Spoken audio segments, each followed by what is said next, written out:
Hello nurses, I am the RN Kaur से। चलिए आज मैं आपको बताती हूँ एक बहुत ही इम्पोर्टेंट ड्रग के बारे में। उसका नाम है डाइजॉक्सिन। ये किस ब्रांड नेम से आता है? लिनोक्सिन ब्रांड नेम से भी आती है। फर्स्ट ऑफ ऑल ये क्या करती है? ये हार्ट रेट को स्लो करती है। इसे हम उस कंडीशन में देते हैं जिसमें जो हार्ट है वो शिवर करता है, like the atrial fibrillation, atrial Flutter और हार्ट फेलियर। हार्ट फेलियर में क्यों देते हैं? क्योंकि ये जो हार्ट है उसकी कॉन्ट्रैक्टिलिटी को इंक्रीज करती है। अगर हार्ट अच्छे से कॉन्ट्रैक्ट होगा तो उसमें जो ब्लड है वो बाहर बॉडी में जाएगा और मींस कार्डिक आउटपुट इंक्रीज होगी। और इसको बोलते हैं हम positive inotropic effect. Okay, positive inotropic क्या होता है? कार्डियक जो कॉन्ट्रैक्टिलिटी है उसको इंक्रीज करना। ओके, सो दूसरा इफेक्ट क्या है? हार्ट रेट को स्लो डाउन करना। जैसे कि atrial fibrillation and atrial Flutter में हार्ट शिवर करता है फास्ट। ओके, शिवर तो ये करता है लेकिन इनइफेक्टिव पंप करता है। इसमें अभी ब्लड अच्छे से फिल नहीं हुआ, दूसरी शिवरिंग स्टार्ट हो गई और आउटपुट फिर क्या ही होगा। सो इस कंडीशन में हमें क्या जरूरत पड़ती है? हार्ट रेट को स्लो डाउन, हार्ट को रिलैक्स करने की। जो हार्ट रेट को कम करता है उसको हम क्या बोलते हैं? क्रोनो। क्रोनो किससे रिलेटेड है? टाइम से। ओके, तो आप याद रख सकते हो कि जो हार्ट रेट है उसको कम करना, उसको ड्रॉप करना मींस नेगेटिव क्रोनोट्रोपिक इफेक्ट है इसका। और तीसरा काम क्या है? अब ऐसे नोड से सिग्नल आता है एवी नोड के पास और फिर आगे कंडक्शन सिस्टम काम करता है। अगर हम एवी नोड की कंडक्शन को ही स्लो कर दे तो फिर जो आगे सिग्नल नहीं जाएगा और हार्ट रेट कम हो जाएगी।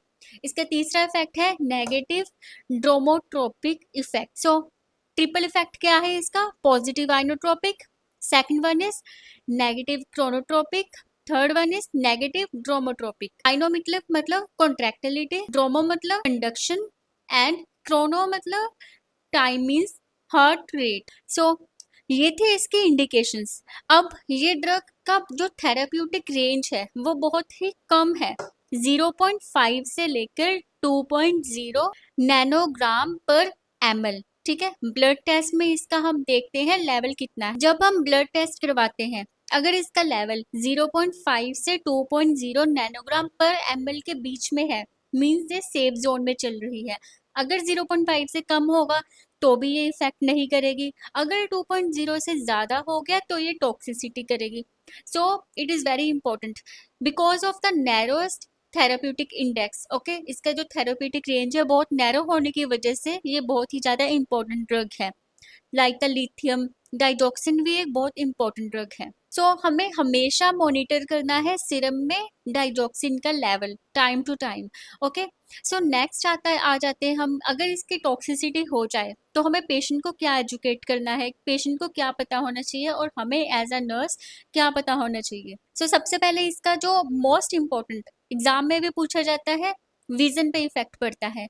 जो येलो ग्रीन कलर के हेलोस दिखाई देते हैं, ब्लर्ड विजन होती है। सो नेक्स्ट इसका इफेक्ट पड़ता है जीआई पे, एनोरेक्सिया मतलब भूख नहीं लगनी, loss of appetite, nausea and vomit. Cardiac पे क्या इफेक्ट देखने को मिलेंगे? अभी ये ड्रग क्या कर रही है? हार्ट रेट को स्लो कर रही है। ठीक है, अब अगर ये इसकी टॉक्सिसिटी हो गई तो हार्ट रेट बिल्कुल स्लो हो जाएगी मींस ब्रेडिकार्डिया हो जाएगा, एवी जो है एवी ब्लॉक हो जाएगा। ये एवी कंडक्शन को स्लो कर रही थी। और थर्ड अरिदमिया हो सकता है। न्यूरो में क्या चेंजेस देखने को मिलेंगे? मतलब confusion, dizziness and the lethargic patient feel करना शुरू कर देगा। So it is very important कि हमें एजुकेट करना है और हमें खुद को भी पता होना चाहिए कि डाइजॉक्सिन के साइड इफेक्ट की वजह से हमें या टॉक्सिसिटी जब हो जाए तो क्या हमें देखने को मिलेगा। सबसे इंपॉर्टेंट इज विजन, हेलोस दिखाई देंगे। उसके बाद जीआई में anorexia, nausea, vomiting and neuro में dizziness, confusion and at last cardiac में arrhythmias, AV block and bradycardia. So किस किस कंडीशन में हमें ये ड्रग होल्ड करनी है अगर कोई पेशेंट रेगुलर ड्रग पे है? ओके, सो हमें ऐसी कौन सी कंडीशन है जहाँ पे ये ड्रग नहीं देनी? क्योंकि ये हार्ट रेट को स्लो करती है, हमें पता है। अगर किसी अडल्ट का heart rate 60 beats per minute से कम है, ओके, सो उस कंडीशन में हम ये ड्रग नहीं देंगे बिकॉज हमें पता है ये हार्ट रेट स्लो कर दी। चाइल्ड में 70 बीट्स पर मिनट से कम एंड इन्फेंट्स में 90 बीट्स पर मिनट से कम। Okay, so you have to remember the value of the adult only, that is 60 beats per minute. और अब ऐसा नहीं है कि हम पल्स रेट 15 सेकंड के लिए चेक करके उसको 4 से मल्टीप्लाई कर दे और हार्ट रेट निकाल रहे। इस ड्रग, अगर पेशेंट इस ड्रग पे है तो जो एपिकल पल्स है, ओके, वो हमें मॉनिटर करनी है फॉर द कंप्लीट 1 मिनट, ठीक है, देन ये ड्रग देनी है। नेक्स्ट आता है पोटाशियम। अब पोटाशियम से भी इसका बहुत ही अच्छा रिलेशन है। अगर तो पोटाशियम कम होगा तो रिस्क ऑफ टॉक्सिसिटी बढ़ जाएगा। जैसे कि हार्ट रेट है, उसका डाइजॉक्सिन से रिलेशन है, मतलब कम हार्ट रेट पे हम डाइजॉक्सिन नहीं देंगे, विथहेल्ड करेंगे। वैसे ही पोटाशियम का भी बहुत ही इंपॉर्टेंट रोल है। जैसे कि ये हार्ट है, ऐसा नहीं होता लेकिन ये है, तो यहाँ पे बाइंडिंग साइट्स होंगी, पोटाशियम एंड डाइजॉक्सिन दोनों कंपटीशन करेंगे इन साइट्स पे बाइंड होने के लिए, ठीक है। अगर तो पोटाशियम कम होगा ब्लड में तो क्या होगा, जो डाइजॉक्सिन है वो सारी स्पेस ले लेगा, यहाँ पे भी बाइंड हो जाएगा, यहाँ पे भी, यहाँ पे भी। और आपको पता है अगर डाइजॉक्सिन ज्यादा हो जाए तो वो उसका वो क्या करता है, स्ट्रॉन्गर बीट प्रोड्यूस करता है एंड जो हार्ट रेट है उसको स्लो कर देता है।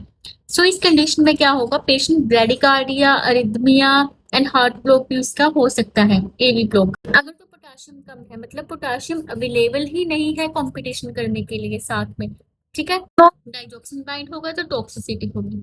अब इन केस अगर पोटाशियम ज्यादा है तो डाइजॉक्सिन को स्पेस ही नहीं मिलेगी बाइंड होने के लिए।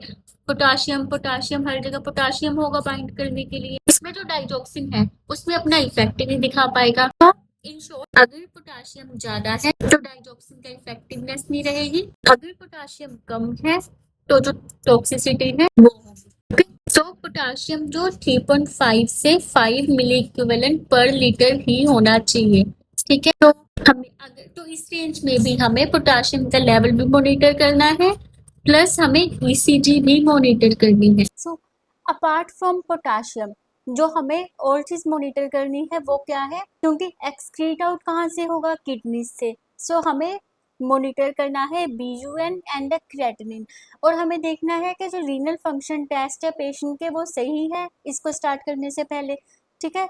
As a nurse you have to monitor these things, क्योंकि अगर पेशेंट को रीनल फेलियर हो गया, रीनल फेलियर हुआ और हम ये ड्रग देते रहे तो जो ड्रग है वो अकोमुलेट होती रहेगी, ठीक है, ब्लड में, और टॉक्सिसिटी होगी।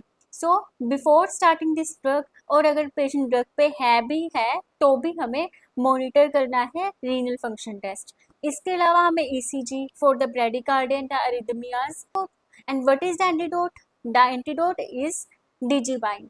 सो अब डिस्कस करते हैं इसकी ड्रग इंट्रैक्शंस। सो आपको ये पता है कि पोटाशियम स्पेरिंग डायूरेटिक्स होते हैं कुछ, ठीक है। अगर तो potassium sparing diuretics like the spironolactone, तो वो तो क्या करेंगे, वो पोटाशियम ज्यादा बाइंड होगा और इसकी इफेक्टिविटी वो कम होगी ड्रग की।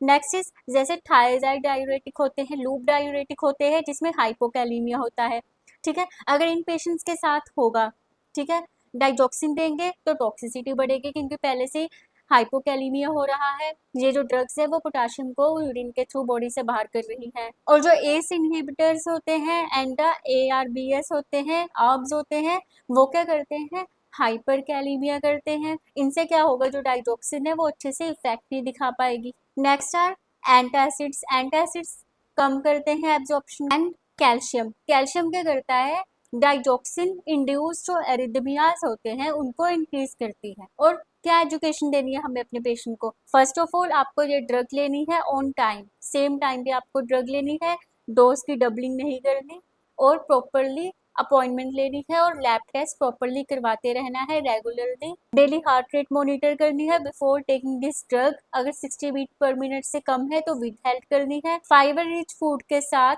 ड्रग नहीं लेनी क्योंकि जो एब्जॉर्प्शन है वो कम होगी। और जो इसके टॉक्सिसिटी के साइन एंड सिम्टम है वो हमें अच्छे से एजुकेट करने हैं और बोलना है। अगर इनमें से सिम्टम्स आपको आ रहे हैं तो immediately report to your health care provider because it may be the sign of the toxicity.